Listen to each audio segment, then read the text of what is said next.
what level of fear they are in, because that will change how you use those 4 principles. The first and least intense kind of fear is level 1 fear. That is when you are afraid of a known thing.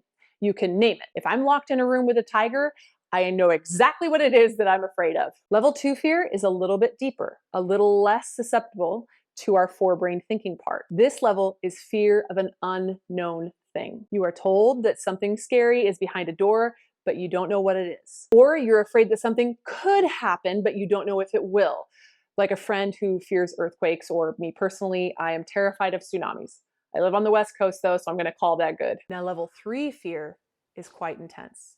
It is fear of an unknowable thing. Philosophers sometimes call this the numinous. It's like being told that there's an invisible presence somewhere where you are that can affect you, but you can't affect it.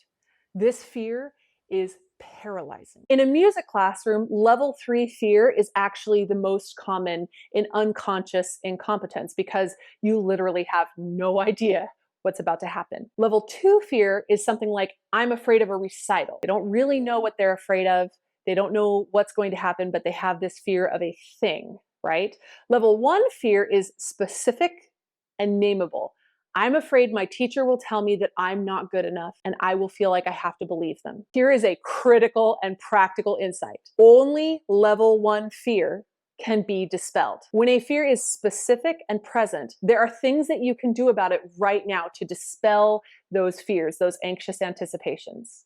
Your job is to help a student climb down from level 3 to level 2 and from level 2 to level 1. How do you do that? Well, what you're going to do with a student in level 3 fear is you are going to help them name the unnameable. You're going to talk to them until they can say, this is what I'm afraid of. Now, if they are in level 2 fear, you're going to help them identify the unknown, make the vague specific. And once they're in level 1 fear, you can simply diffuse those specific fears. And this is where it becomes really practical. I actually want to share a story from my book that shows what doing this looks like in practice. This is the story of Naima. I'm going to read it from right underneath the camera, so if I'm not always looking, that's why. Naima was a 43-year-old stay-at-home mom who contacted me to say that she was finally ready. She had finally gotten up the courage to take piano lessons. That already told me something. Courage was needed to take piano lessons. She told me that she'd wanted to play since she was a little girl,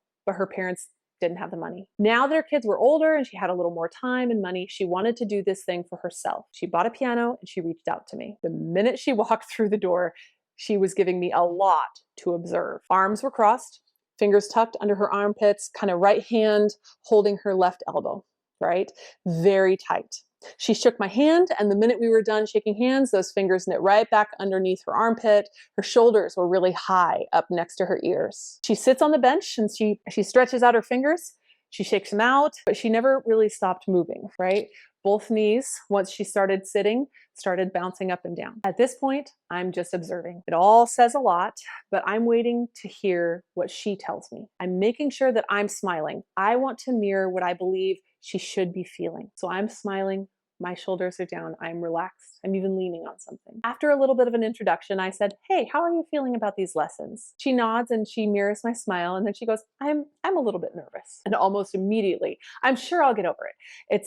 I'm fine. But she's still really tense and she's bouncing around. So I nod and I very consciously take a deep breath for myself without looking at her. So I go, ah, and I just stretch my neck out a little bit. And then now, without thinking about it, Naima starts to mirror me. I hear her take a deep breath. I see her stretching her neck. While she's doing her stretches, I ask her, do you know where that nervous is coming from? And she goes, oh, nothing. I'm sure it's just beginner jitters. I'm still observing.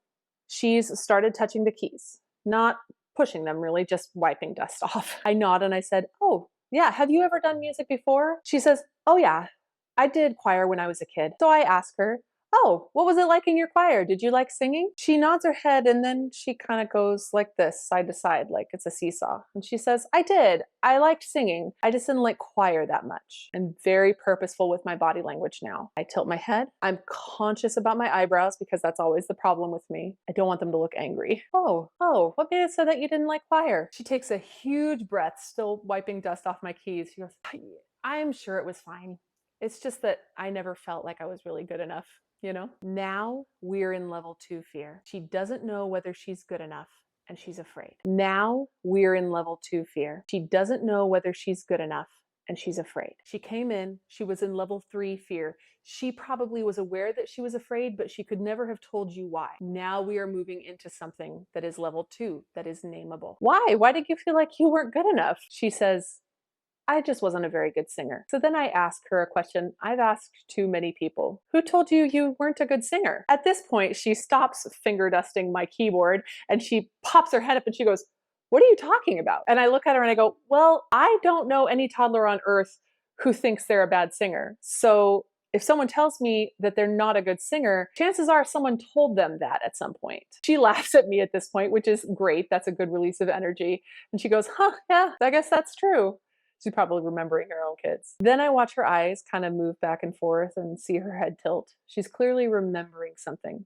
I give her a little time for it. Then she says, oh, you know, I remember my choir teacher once telling me that I sounded like a strangled chicken. And I went, I 100% let that show. It was funny. She at this point was like, I completely forgot about that. She kind of laughed. She goes, I haven't thought about that in years. I said to her, that's terrible. I can't believe that he did that. And she kind of nodded. From an adult perspective, she's looking back and she's agreeing. She said, yeah, actually, that is kind of a terrible thing to say to a kid. I let some silence sit there, especially while she's not looking at me. And I say, have you sung since? Have you ever been in a choir? And she just shakes her head and goes, oh no. I said, well, that makes a lot of sense. I wouldn't want to get told that again either. So then I ask her, do you think that situation might be a little part of why you're nervous today? Are you a little bit afraid that you're going to come in here and you'll mess something up and I'll tell you that you're not good enough for piano? Now we've reached level 1